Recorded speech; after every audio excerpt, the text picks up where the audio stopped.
नमस्ते दोस्तों। आज बारिश और तूफ़ान बहुत तेज़ है। तूफ़ान कल रात से ही आ रहा है और बारिश भी हो रही है। तो देखिए, किसी के लिए तो ये मौसम बहुत अच्छा है, लेकिन किसी के लिए ये बहुत दुखदाई भी हो गया है। गांव में तो देखिए लोगों का छत उड़ा ले जाता है तूफ़ान, और बारिश से कितनी मुश्किलें आ जाती हैं उन लोगों के लिए। लेकिन अब हम जैसे लोगों के लिए बहुत ही सुखद सुहावना मौसम है, ऐसा लग रहा है। तो सुबह-सुबह मैं नाश्ते में दलिया बना रही हूँ, और दलिया बॉयल होने के लिए पहले मैं चढ़ा दूँगी और बाद में इसमें सब्जियों के साथ तड़का लगाऊँगी। तो बस नमक के साथ दलिया को बैठा दिया है बॉयल करने के लिए। और आज चूँकि इतना बारिश और तूफ़ान है, तो आज हाउस हेल्पर भी नहीं आएगी। तो मैं आ गई कमरों को साफ़ करने के लिए, और मेरी मम्मी मंदिर में ठाकुर जी की सेवा करके निकल रही हैं और बच्चों को कुछ समझा भी रही हैं। और मैं अपनी डस्टिंग का काम कर दे रही हूँ।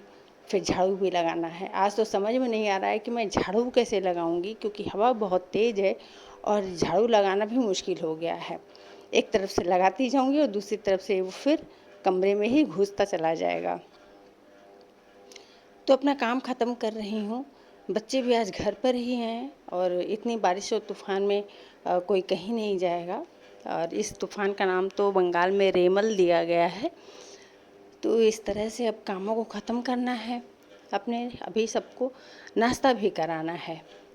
ये कुछ हाथ से धोने वाले कपड़े हैं जो कि मैं इन्हें अलग कर ले रही हूँ। और हाथ से धोने वाले कपड़े तो हैं बच्चों के, मतलब कॉलेज और ऑफिस जाने वाले कपड़े हैं, लेकिन अब कपड़े सुखाऊंगी कहाँ, ये बड़ी मुश्किल की बात है। क्योंकि जो कपड़े मशीन में अभी लगे हुए हैं कल के, वही कहाँ सुखाऊंगी। जैसे सबके घर में सूखते हैं ना, कहीं रस्सी बांध करके, कहीं दरवाजे पे और चेयर पर, तो बस मैं भी इसी तरह ही सुखाऊंगी। और कोई उपाय नहीं है, क्योंकि बालकनी तो पूरा गंदा और पानियों से भरा हुआ है। मतलब पानी भी आ रहा है, और उसके तूफान चलने से पेड़ों के जो पत्ते हैं वो भी गिर करके गंदे हो गए हैं। तो कुछ कपड़े उधर से भी मैं तह करके यहाँ ले आई हूँ इस कमरे में। और यहाँ पर ये मेरा बेडरूम है, तो बस यहाँ पर ये कपड़े मैं रख दूँगी। और ये हस्बैंड के कपड़े मैं सेपरेट अलग करके रखती हूँ, ताकि ऑफिस जाते समय उनका रुमाल है, उनके सॉक्स हैं, ये मुझे खोजना ना पड़े और बड़े ही आसानी से मिल जाए। तो इसलिए उनके सारी चीज़ें मैं एकदम अलग करके रखती हूँ, अपनी सहूलियत के लिए, कि मुझे ही परेशानी ना होए। और बस बिस्तर पे झाड़ लूँगी। देखिए, बिस्तर साफ़ हो जाता है ना, तो लगता है कि कमरा पूरा साफ़ हो चुका है। और अंडे उबाले थे बच्चों के लिए, तो हस्बैंड पहले ही खा चुके हैं और बच्चों को भी दे दूँगी। और दलिया का नाश्ता भी कर लिया है। तो अब मैं झाड़ू लगा ले रही हूँ फटाफट से। काम भी जल्दी ख़त्म करना है और फिर अब लंच भी तैयार करना है। तो और अब देखिए, बर्तन भी धुलने बाकी हैं। तो लंच में केवल चावल और सब्ज़ी करूँगी, क्योंकि ये जल्दी बन जाएगा। दाल और फिर कोई दूसरा सब्ज़ी करने से बहुत टाइम लग जाएगा, और सारे काम भी ख़त्म करने हैं। दिन में थोड़ा देर रेस्ट भी करना है ना। तो मौसम बहुत अच्छा है, तो रेस्ट करना तो बनता भी है। और देखिए, इतना सारा काम करके तो थकावट भी आ जाती है। तो ये पत्ता गोभी की सब्ज़ी बना रही हूँ। अगर पत्ता गोभी की सब्ज़ी में ना गाजर अगर कद्दूकस करके डाल दिया जाए, तो ये सब्ज़ी देखने में बड़ा अच्छा लगता है। और अगर उस पर आप कैप्सिकम डाल देते हैं, तो उसके स्वाद में दुगना फ़र्क पड़ जाता है। बहुत ही टेस्टी हो जाता है ये पत्ता गोभी की सब्ज़ी। तो सब्ज़ी और चावल बनाऊँगी। सबने खाना भी खा लिया है, मतलब लंच कर लिया। मैं रेस्ट करके उठ गई हूँ, और अब कपड़े तह करके रख लूँगी। तो ये कपड़े मेरे ड्राई क्लीन से आए हुए कपड़े हैं, और ये 2 दिन पहले ही आ चुके थे कपड़े ड्राई क्लीन होकर के, पर मुझे ना रखने का मौका नहीं मिल रहा था इन्हें। तो मैं इन सारे कपड़ों को ऐसे बैग में रख लूँगी। ये इस तरह का बैग है, देखिए ऊपर से चैन लगा हुआ है। और जब शादी पार्टी के कपड़े ड्राई क्लीन करके आ जाते हैं, तो मैं ऐसे ही बैग्स में रख लेती हूँ। और ये बड़े बड़े बैग्स हैं ना, तो अच्छे से 2 सेट कपड़ा तो आ ही जाता है एक बैग में।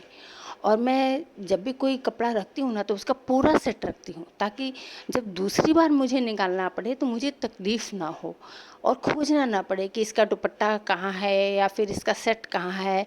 ऐसा खोजना ना पड़े, और एक बैग में पूरा सेट लगा करके रख लेती हूँ।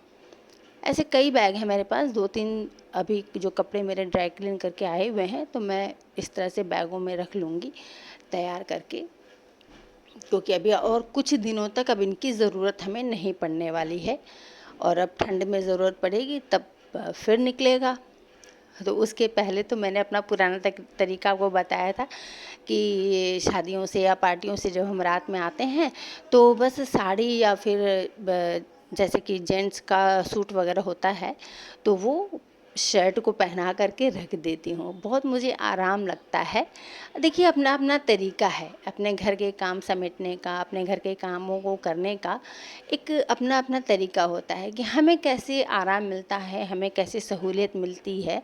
तो मुझे इस तरह से सहूलियत मिलती है कि बस कपड़ों को उतारा, तह किया और एक शर्ट पहना करके रख दिया है। तो बस कपड़े तह करने के रखने के बाद मैं आ गई हूँ शाम की चाय बनाने के लिए, और चाय बनाऊंगी। और कुछ कंटेनर भी खाली हो गए हैं, तो ग्रोसरी के सामान भी भरने हैं उनमें।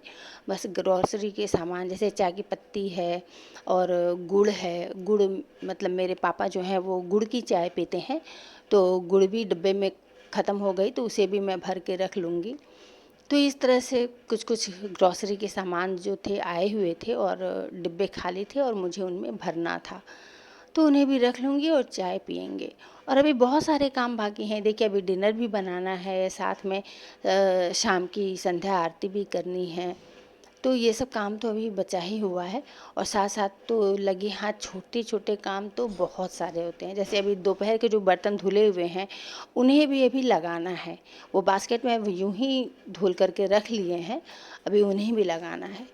तो आज शाम को मैं ये काट कर कर रख ली थी जब चाय बना रही थी, और उसके बाद ही, क्योंकि मैं बहुत ज़्यादा गर्म चाय नहीं पीती हूँ, तो जब तक मेरी चाय थोड़ी ठंडी हो रही थी, क्योंकि बहुत ज़्यादा गर्म होता है तो मैं तुरंत नहीं पीती, तो मैं आम काट करके इस तरह से उसके गूदे निकाल कर रख ली थी। और अब रात में मैं आमरस बनाने की तैयारी कर ले रही हूँ, और आमरस बना करके थोड़ी देर के लिए पहले फ्रिज में रख दूँगी, क्योंकि थोड़ा ठंडा हो जाता है ना, तो अच्छा लगता है वो पीने में, और बच्चों को पसंद भी है। तो आमरस बना लेती हूँ। आमरस में मैं चीनी नहीं डालती, क्योंकि आम तो मीठा होता ही है, और दूध डालती हूँ बस, चीनी नहीं डालूँगी। तो बच्चों के मनपसंद का है और हम सभी पीते हैं, सभी को पसंद आता है ना। तो थोड़ा ठंडा करने के लिए बस फ्रीज में इसको रखूँगी, इसलिए सबसे पहले इसको तैयार किया है। और आटा लगा करके अब रोटियां बना लूँगी। और दूसरी तरफ मेरे यहाँ तो ना हर लोग गरम गरम रोटी खाते हैं, बस इधर सेकती जाऊंगी और उधर लोग रोटियां खाते ही जाएंगे। ऐसी इस तरह से मेरे यहाँ खाना खाया जाता है। बहुत ही कम होता है कि मतलब कैसरोल में मैं रोटियां बनाकर रखूं पहले से, वरना रोटियां ऐसे ही होती हैं कि बस इधर मैं बनाती जाती हूँ और उधर लोग खाते जाते हैं। एक तरफ मेरी सब्जी भी तैयार हो चुकी है, और सब्जी आज मैंने केले का कोफ्ता बनाया है। कच्चे केले को बॉयल करके और बेसन मसाले मिक्स करके और कोफ्ता बनाया है। तो कोफ्ते की सब्जी है और रोटी और आमरस। तो डिनर में आज ऐसे ही हल्का, मतलब हल्का क्या, ऐसे ही नॉर्मल खाना है। हर रोज़ नॉर्मल ही बनता है फ्रेंड्स, बस कभी कभी होता है कि बहुत ज़्यादा हाई फाई होता है। तो आइए खाना खाते हैं।